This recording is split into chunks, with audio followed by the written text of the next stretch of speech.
Curriculum को बने हुए 10 साल हो गए।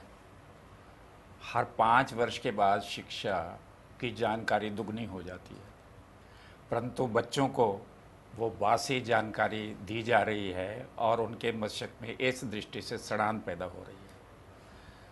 पुस्तकें और उनके अंदर जो सामग्री है वो इस ढंग की होनी चाहिए जिससे बच्चों को कोई दिशा मिले, उनके सामने लक्ष्य स्पष्ट हो। शिक्षा और जीवन के लक्ष्य में कोई भी अंतर नहीं होना चाहिए। मैं प्रारंभ कर रहा हूँ एनसीईआरटी की हिंदी की पुस्तकों से। हिंदी की जो पुस्तकें हैं, आप यदि पहली कक्षा से 12वीं कक्षा तक की सारी पुस्तकों का अवलोकन करें और उसकी समीक्षा करें तो आपको लगेगा कि वो हिंदी भाषा नहीं है।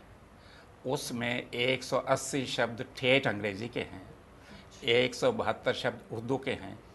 आप ये वाक्य सुनकर चौंके नहीं, 7 फारसी के शेर हैं और उसके साथ अंग्रेज़ी की एक कविता भी हिंदी की किताबों में है जिनको बच्चों ने पढ़ना है। उसके साथ इन पुस्तकों में गाली है, गलौच है, हरामज़ादा, इस प्रकार के शब्द जो कि किताबों के अंदर अंकित हैं और बच्चे उनको पढ़ते हैं। संवैधानिक शब्द जो कि जिनका प्रयोग होना चाहिए वो ना होकर भंगी, चमार ऐसे शब्दों का प्रयोग इसके अंतर्गत किया गया है। तो इस प्रकार से वे पुस्तकें हिंदी को हिंदी रहने दें और बच्चों को, क्योंकि कोई भी भाषा होती है बच्चों को शिष्ट बनाती है और भाषा के माध्यम से संचार होता है, विचारों का आदान प्रदान होता है, संवाद होता है। वाद विवाद भाषा नहीं सिखाती है, परंतु इसके अंतर्गत गालियाँ हैं, गलौच हैं, जीवन की दिशा नहीं है। Different faiths, different religions. When we had a certain kind of regime, we had Britishers, we were colonized. So it can be merely seen as evolution of language, and the textbook are nothing but the indicator of how language has evolved over the ages, from Mughals to Britishers to the present times. Hindi Bhasha is in question and its purification, the Shuddhatavadi angle, I think he is probably guided with. I do not object to it, but I mean merely pondering loud that where do you see, if you look at Hindi's evolution itself, Hindi is not a Puritan language. Puritan, I would say, weapon. The syllabus that we have, the CBSE textbooks, etc., are anti-national. आई से anti national की बात नहीं की, मैंने कहा दिशाविहीन है।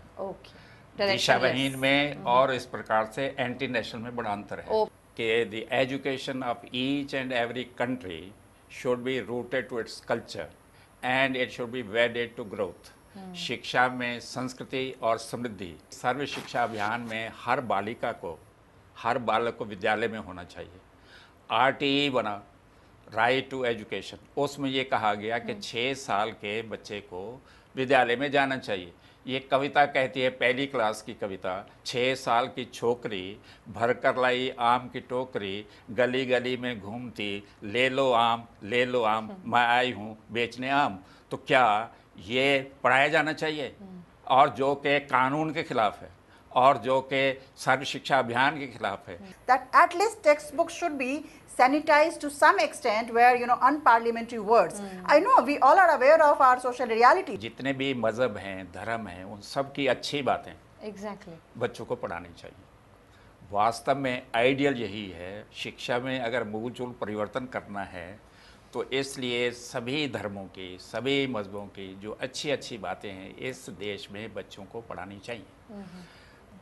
मेरा कहना यह है कि there should be no politics in the field of education, but there should be education in the field of politics. ये हिस्ट्री बुक्स में क्या था? ये था कि आर्य लोग जब उनके पास कोई आते थे विशेष अतिथि, उनको गौ मांस देते थे। हवन जब होता था तो वो स्त्रियों को दक्षिणा में देते थे। गुरु गोविंद सिंह जी मुगलों के दरबार में मनसब थे। Guru Tegh Bahadur was murder and रेपिन। और इसी के साथ जो भी हमारे क्रांतिकारी हुए हैं वो सब आतंकवादी थे, भगत सिंह, वीर सावरकर इत्यादि। वे सारे पोर्शंस उन्होंने निकाल दिए।